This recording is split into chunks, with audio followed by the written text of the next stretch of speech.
amigos, welcome to another virtual episode of NASA Science Live. In honor of National Hispanic Heritage Month, we want to reinforce our commitment to equal opportunity, diversity, and inclusion. Me llamo Raquel Villanueva. My last name originates from a town's name in Spain. It was brought to La Paz, Bolivia, where part of my family still resides. At NASA, we see diversity as a strength. We're bringing you an episode all about our Hispanic American employees and the valuable ideas and perspectives they bring to the agency. Like many of our employees, today's episode is bilingual, so be sure to toggle between English captions or en español. Today, we celebrate many of the amazing NASA employees with Hispanic heritage and the diverse and varied roles everyone fills. Hola. Hola, ¿qué tal? Hello everyone. Hola. Hola. Hi, my name is Dr. Bea Gallardo Lacor. Yo soy Carmen Pulido, originaria de Tijuana, México. Mi nombre es Andrés Andrade. Soy Bettina Inclán. I'm Bettina Inclán, NASA's Associate Administrator for the Office of Communications. Hi, I'm Frank Rubio from Miami, Florida. My name is Ali Guarneros Luna. Hola, ¿qué tal? Me llamo Ashley Curiel y yo soy de Guadalajara, México. I'm from Azusa, California, and I was born in Guadalajara, Jalisco, Mexico. Originally from Mexico City, but I live now in Queens, New York. I am a proud American, first generation of Cuban and Mexican parents. I was born in Mexico, but I'm currently residing in Los Angeles, California. Hola, me llamo Jessica Arriola y soy orgullosamente mexicana y bilingüe. Soy ingeniera aeroespacial y trabajo aquí en la NASA Ames. I am a systems engineer at NASA's Jet Propulsion Laboratory in Pasadena. Trabajo estudiando meteoroides en el sistema solar. As a thermal engineer doing thermal analysis and design, especially with cryogenic systems. I'm a clinical psychologist at the Johnson Space Center Medical Clinic, and I work with all of our former astronauts. I'm a public affairs officer at NASA's Armstrong Flight Research Center in Southern California. I am a business manager. At JPL, I'm a mechanical engineer and I support electromagnetic compatibility testing on spacecraft and instruments. I work for NASA's Office of STEM Engagement at the Goddard Institute for Space Studies, so I work closely with students and with teachers. I develop technology for missions to the Moon and Mars. And I am currently working with the Mars Navigation team, the Mars 2020 team, that is in charge of figuring out where the spacecraft is in space at all times and to tell it how to get to Mars. And I have been working at Goddard for 1 year in magnetosphere ionosphere coupling, specifically the Aurora. And I became a NASA astronaut after a 20-year career in the U.S. Army. 8 years flying Black Hawk helicopters and 12 years as a family medicine physician. And my NASA journey began soon after I had just started my classes towards my master's in education. I remember I got the opportunity to interview at JPL after many months of not giving up, and now I'm a lead engineer in representing NASA. And while I was still completing my master's, I came back for a second internship, which eventually led to a full-time position.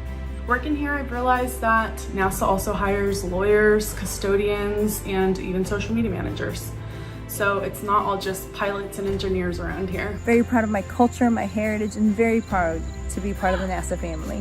Thank you for taking the time to celebrate our rich culture. Gracias. Hasta pronto. I love seeing the wide range of roles Hispanic Americans have at NASA.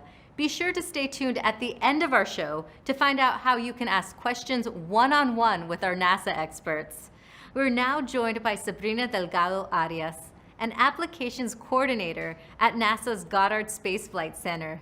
Bienvenida, Sabrina. Muchas gracias por la invitación. So, Sabrina, I hear that you are researching some exciting topics. Can you share more about your work? Yes, well, my work in a nutshell is to be able to understand how people use ISA2 data. And this is the mission that I work primarily with. It was launched in 2018 and it provides us with the 3D profile of our Earth using height measurements. We have a number of people that have expressed interest in the ISA2 data. ISA2 provides us with measurements of sea ice, of vegetation height, of inland water data. And so I try to create awareness of what these data products are, or this data is, and understand how people can inform practical applications. So for example, we have a researcher in Brazil who is looking at how to use the inland water data product to look at surface water from space over the Amazon basin. there are a lot of floods and droughts that have impacted the local population, and so this information is very much needed. And we have other people that are looking at, for example, the vegetation data products from ISA2 here in the United States to look at changes in sage grouse ecosystems, or looking at changes in dryland ecosystems to inform changes to bird habitats. So these are just a couple of examples, but that is basically what I do. That is fascinating work. Can you tell us a little bit about the path that led you to your career at NASA?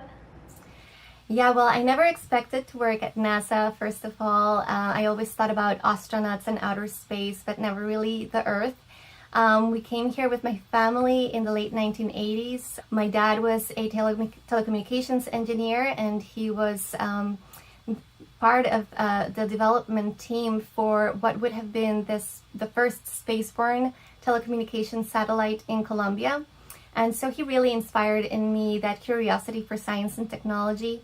I think the same for my mom. She has always been very actively involved in our community through her volunteer work, and so she really has made me appreciate that love for serving others. I am very much a people person, and I love to connect people and connect with people, and this is a big part of what I do at Goddard. I studied agriculture and natural resource economics and science and technology policy. So I guess you could say it's an unexpected way to get to NASA. And like you just said, it was an unexpected way, but for people following a similar career path, what would you like them to know? That there are a diverse number of professions that you can find at Goddard. I think this is one of the things that most impacted me when I started working there. You have astrophysicists, you have astronauts, you have all the way to educational and outreach experts. So I would say there's an opportunity for all, and I would encourage everyone to just love yourself and have this reflect in what you do, so that this energy opens up the doors for you. It's a great answer. Gracias, Sabrina. Muchas gracias. With hard work and dedication, anything is possible.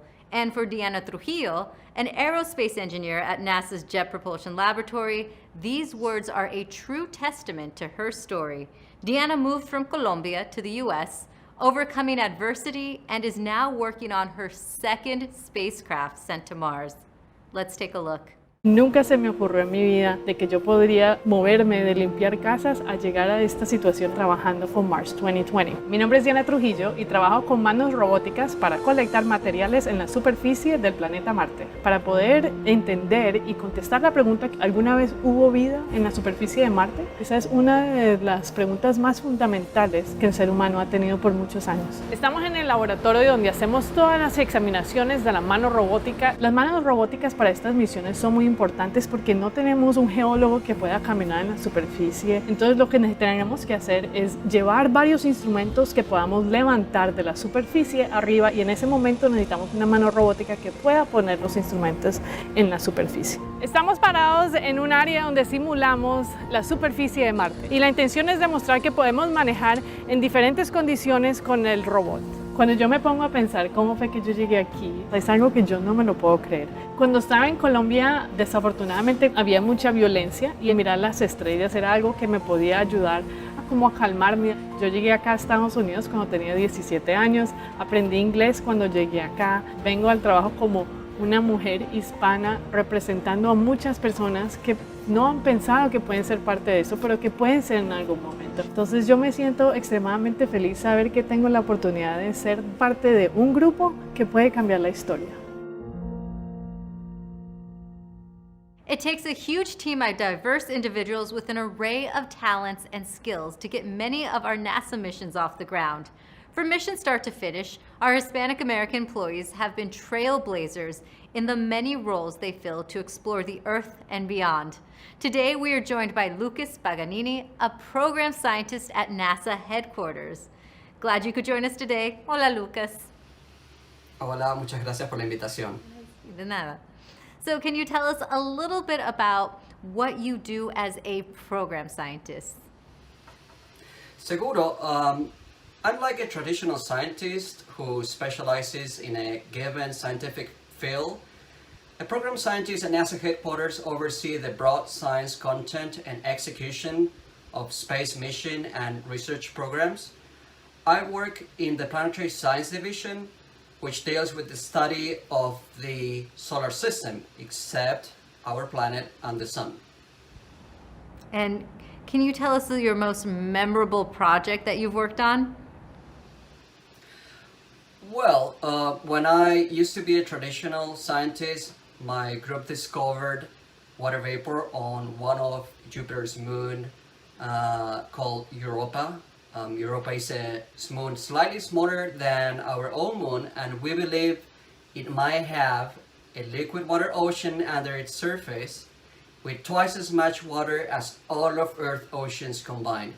Now, this has huge implications for our search for life beyond Earth, and this is why NASA is working on a space mission called Europa Clipper that will go to Europa in 10 years and will gather details of the moon with unprecedented details at these distances never achieved before. That's amazing. Let's take it back to your childhood, and can you tell me your earliest memory that made you want to pursue a profession in space exploration?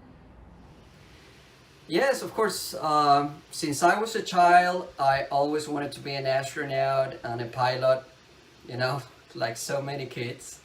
I grew up seeing astronauts during the space shuttle era, building the International Space Station and servicing the Hubble Space Telescope.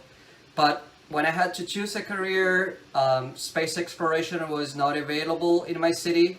So, you know, it was only later on that the study of space found me. And this is actually a subject I want to get your take on, Lucas. According to the National Science Foundation, Hispanic Americans accounted for 6% of the workforce in science and engineering. Can you explain the importance of having representation in this field and what we can do in order to have better representation in STEM? Yeah, this is very important. Science and engineering is the future, and for any community to thrive, they must be part of this wave. I think it's our duty as role models to motivate kids and young scientists to consider these careers. You know, our community is the largest minority group in the United States, accounting for 20% of the total population, so definitely 6% is rather low. But, you know, unfortunately, only 20% of our community has college degrees, so there is a long way to go.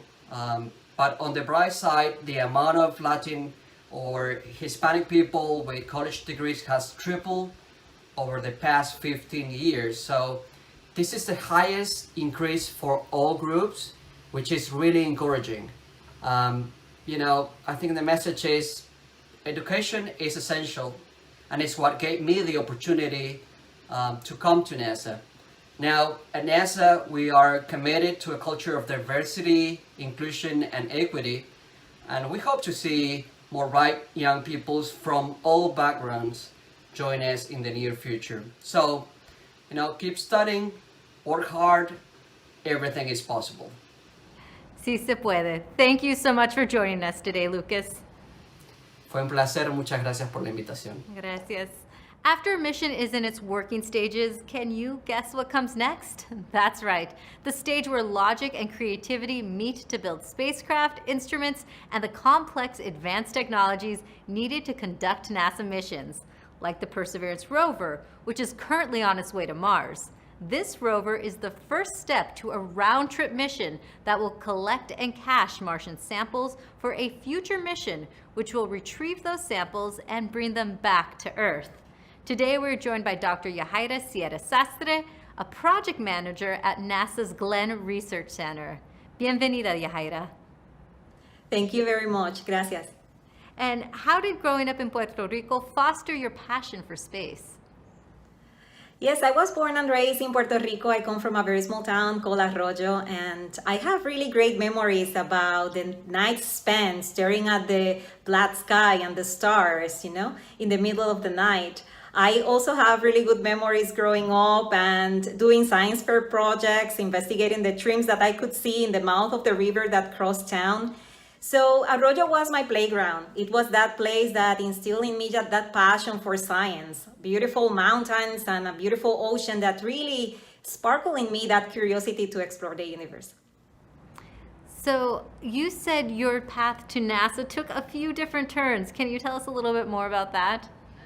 That's correct. So prior to my job at NASA, I had to reinvent myself many times over the course of my career. I am a material scientist by training, but before becoming a scientist, I was a high school teacher. And I taught for 1 year chemistry at my former high school. After that, I continued doing research internships because I wanted to become a scientist, and finally finished my PhD in material science. But after that, after graduation, I worked as a scientist for different startup companies, also worked for the federal government in a different agency, in a completely different technology area for security feature applications.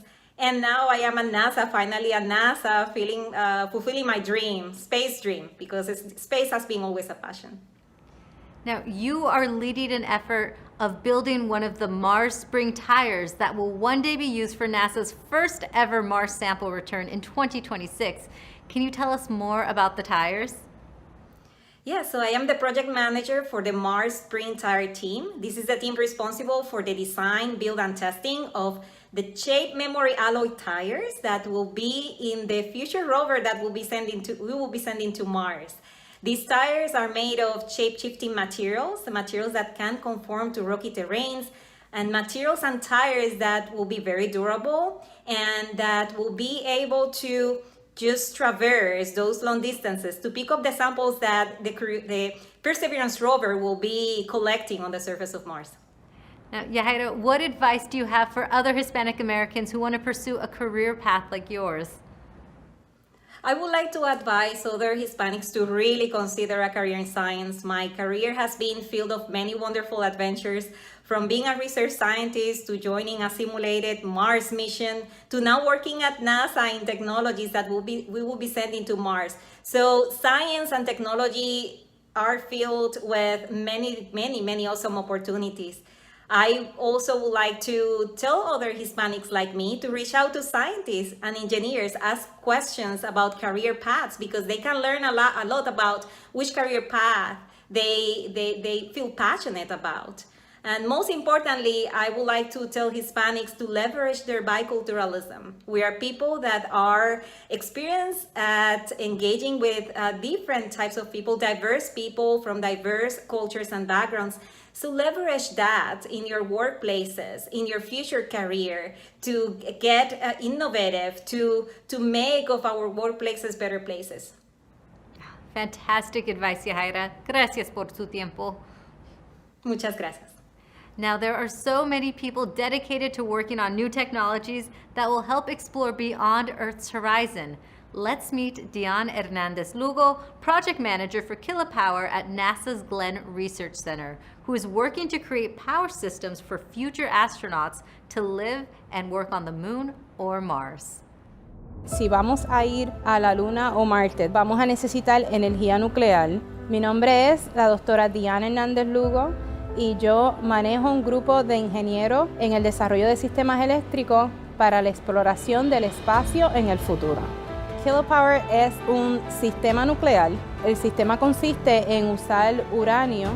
El uranio se calienta y este calor entonces es transferido a electricidad para poder no tan solo darle energía a instrumentos, pero también poder tener la capacidad de que astronautas puedan sobrevivir. Creciendo en Puerto Rico, yo siempre hacía muchas preguntas y le preguntaba a mi mamá muchas cosas, que me compró un microscopio y con este microscopio yo podía recoger distintas muestras y poderlas analizar.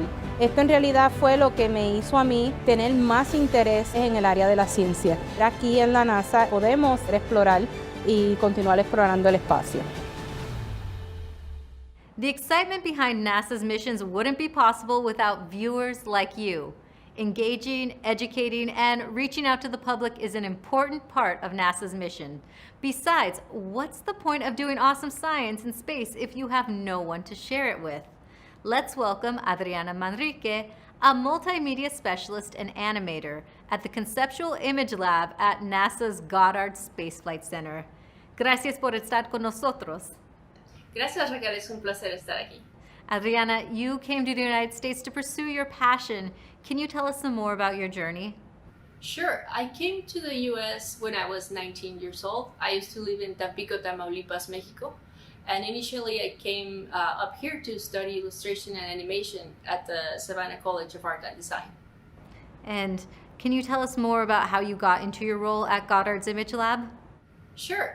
During the last year of my master's, the mission ISAT-2 came down to the college and actually requested a group of students to create a series of multimedia products, and those were animations, illustrations, posters, and they're still being used today. That's amazing. Now, what is your role at Goddard's Image Lab today? Right now, I am a multimedia specialist animator, and I create 2D and 3D animations for several missions, most of them that go through Goddard, as well as I also create illustrations, other graphic design products. And can you tell me what is one of your favorite projects that you've worked on? Sure. My favorite project was with ISAT-2, and it was the 88 Traverse video. And what the 88 Traverse is a trip that two scientists from the mission do every year down to the 88 South Line in Antarctica. And what they do is they set a set of reflectors that will help calibrate the satellite up in space.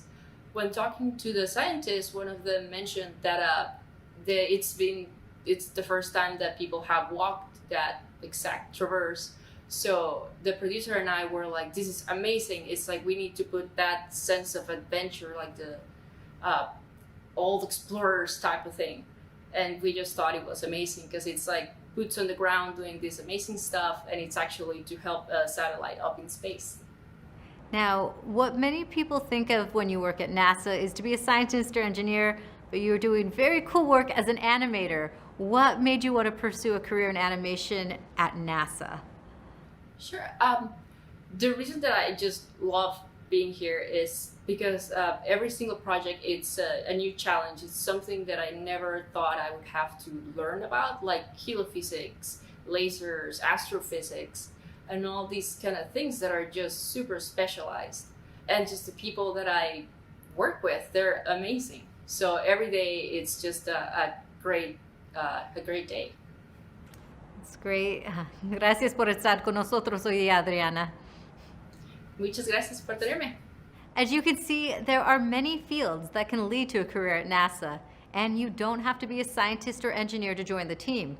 From lawyers and legislative roles to communications, social media, and video, there's a place at NASA for a diverse range of careers, and all are essential to the agency's mission and goals. I am joined now by NASA Disasters Program Coordinator, Ricardo Quiroga. Ricardo's research focuses on disaster risk reduction and the application of Earth's observation to develop products and services for decision makers throughout the disaster cycle. Ricardo, thank you for joining us today. Thank you for having me here. This is an honor for me. And let's talk about how growing up in Colombia influenced the work you do today. Yes, I was born in Colombia in the coffee region with one of the most variety birds in the world. Also, I tour in all the ecosystems and regions in Colombia. Also visiting Amazon jungle where I work with indigenous communities trying to help to protect the ecosystems and those indigenous communities, including the non-contacted communities. That's why I understood the needs of the Earth observations to understand the planet and deal with this kind of challenge as disasters. And can you tell us more about your role at NASA and for you personally, why it is important? Yeah, my role in NASA is be a bridge between the data, NASA expertise and models with the communities, the countries, the government, and disaster agencies, be the bridge between NASA science and technology and decision makers in the region to support them understanding the risk, understanding the damage, and also providing near real-time products to make this important decision in the whole cycle of the disasters. And what natural disasters has your work helped in regards to recovery? Yeah, our program works with a different variety of disasters, for example, landslides, hurricanes, floods, fires, providing near real-time data to end users. But nowadays we are working with Guatemala City in multi-risk assessment. In Guatemala City is important because there lives 1.8 million people, most of them poor communities. And this is a combined effort with government of Guatemala, Guatemala City government, United Nations Disaster Risk Reduction, and another regional agencies in disasters. This is an incredible project because we are using high resolution data, NASA models to modeling the risk in that city, and that city has high seismic risk that could be affected many people. And how do you connect to the communities and the people that you work with, that you mentioned? Yeah, working in the Americas is important to know the cultural elements. It's important to speak the language, the regional languages. Also trying to connect the people as friends because we are creating a community in disasters topics. That's why it's very important the NASA leadership and credibility to join all those points, those stakeholders, to create a collaborative efforts to support decision making and also to deal with the disasters in one of the most exposed regions in the world to the disasters. Wow. The work you do is very important. And for those watching, what's one piece of advice you could share with others who are just starting in their careers and maybe want to take a similar career path to yours? Well, I came here because I have my heart very connected with the nature, with the communities. And at one point of my life, I understood that it's absolutely needed to involve science and technology to deal with the big challenges that humanity has in the future. For example, overpopulation, limited resources, and also great disasters coming. I think the science and technology combined with passion for them is a key element to be part of these efforts to save lives and goods in the communities of the Americas. It's fantastic advice. Thank you, Ricardo, for sharing that and joining us today. Thank you for having me here. It's an honor to be part of the NASA Disaster Program. Thank you. Thank you. And thank you for joining us at home. There's another opportunity coming up this afternoon for you to ask questions to some of NASA's Hispanic American employees. Join a Reddit AMA at 4 p.m. Eastern Time. Visit the NASA en Español accounts for information and a direct link. And while you're there, make sure to follow NASA en Español on Facebook, Twitter, and Instagram. Thank you so much for joining us today on NASA Science Live. Hasta siempre.